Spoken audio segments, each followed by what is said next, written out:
Hello বন্ধুরা, সব কেমন আছো? আমার ডেলি ব্লগে তোমাদের স্বাগত। আজকে জানো তো ছেলের স্কুল যায়নি আর বাড়িতে সবাই আছে, তাই আজকে বললাম হাজব্যান্ডকে যে আজকে একটু টিফিনটা একটু অন্যরকম করতে ইচ্ছা করছে। সবসময় তো বাড়ির খাবার খায়, তো মাঝে মাঝে একটু সকালে জলখাবারটা একটু অন্যরকম হলে ভালোই লাগে। আর বাইরের খাবার কার না ভালো লাগে, আর জানি খাবারগুলো আনহেলদি, তাও ভালো লাগে।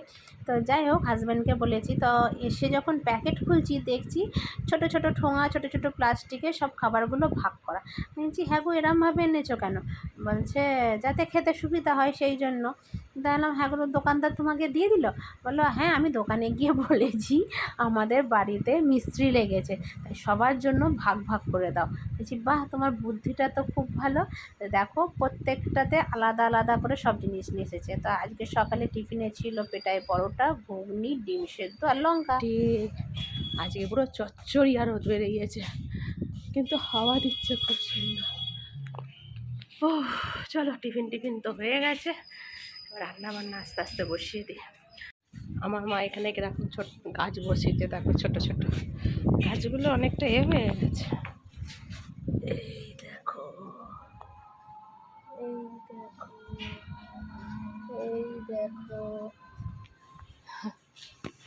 লাস্ট অবধি আমাদের দুপুরে মেনুতে ঠিক হয়ে গেছে মটন হবে।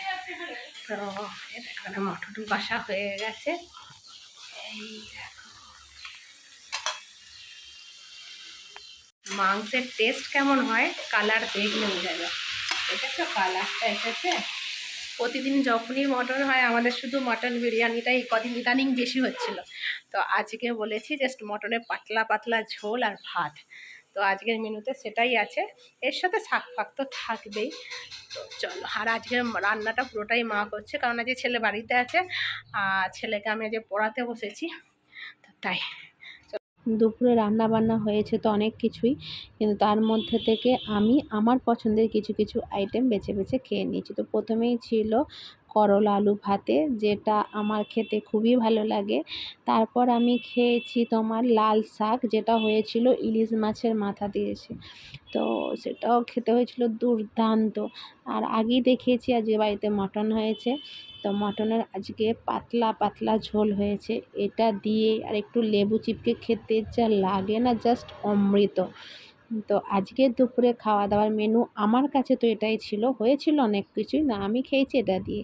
এই পাতলা পাতলা আলু, একটু মাংস মানে মটন আর একটু আলু নিয়ে খেতে, একটু লেবু চিপে, ওফ, মানে এখনই ভয়েস দিচ্ছি আমার জিভে জল চলে আসছে।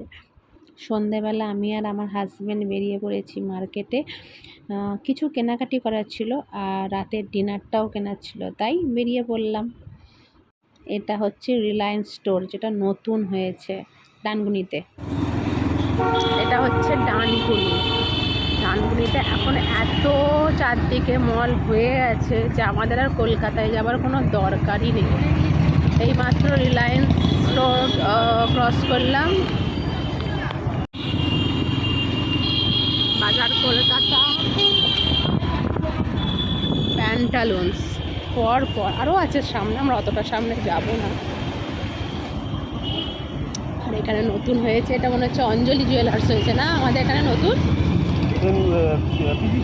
পিসি চন্দ্র হয়েছে। কবে আসবো জানি না, কপাল কবে খুলবে। চলো, আমাদের বিরিয়ানির দোকানে এসে গেছে। এই দেখো, আমি বিরিয়ানি কেনার জন্য লাইন দিয়ে দিয়েছি আর এখানে বিরিয়ানি প্যাকিং করা হচ্ছে। বিরিয়ানি কেনা কমপ্লিট। চলো, রাস্তায় প্রচণ্ড ভিড়। ছেলে এখন রাত্রিবেলা ল্যাপটপ নিয়ে বসেছে, ওদের স্কুলে এখন পেন শিখিয়েছে, তো ও আমাদেরকে এখন দেখাবে যে কি করে ও করে স্কুলে। চলো তোমাদেরকে দেখাই। এই দেখো,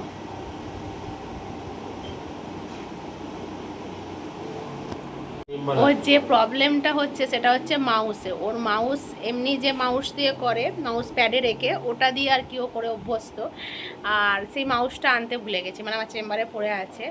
তো আমি ওই মাউসটা ব্যবহার করি না, আমি এমনি টাচ দিয়েই হয়ে যায়, আমার এখন ল্যাপটপে যে মাউস থাকে সেটা দিয়েই হয়ে যায়। তো ল্যাপটপটা আনতে বলেছে, ল্যাপটপ তুলে নিয়ে চলে এসেছি। ওর যে ওই মাউসটা লাগবে সেটা খেয়াল নেই, বেচারার অসুবিধা হচ্ছে, বিরক্ত হচ্ছে।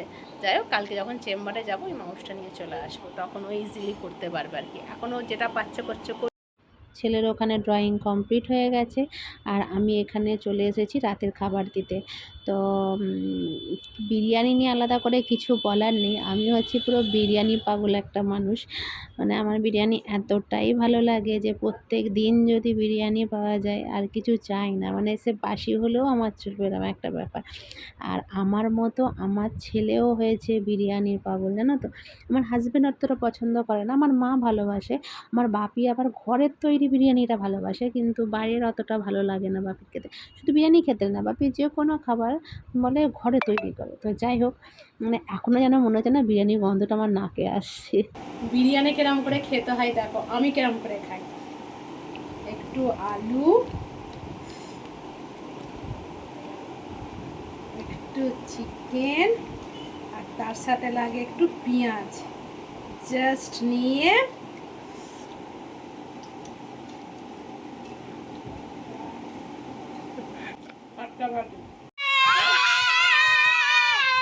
ও আজকে আমি আর আমার ছেলে হয়েছে একটা টিম, আর এখানে ছিল, এখানে ছক্কা যাচ্ছিল, আর ছিল না, আমাদের 2-6-4 খেয়েছি। হ্যাঁ, থ্যাংক ইউ। চলো, এখন চলছে হাড্ডাহাড্ডি লড়াই, কে জেতে কে হারে।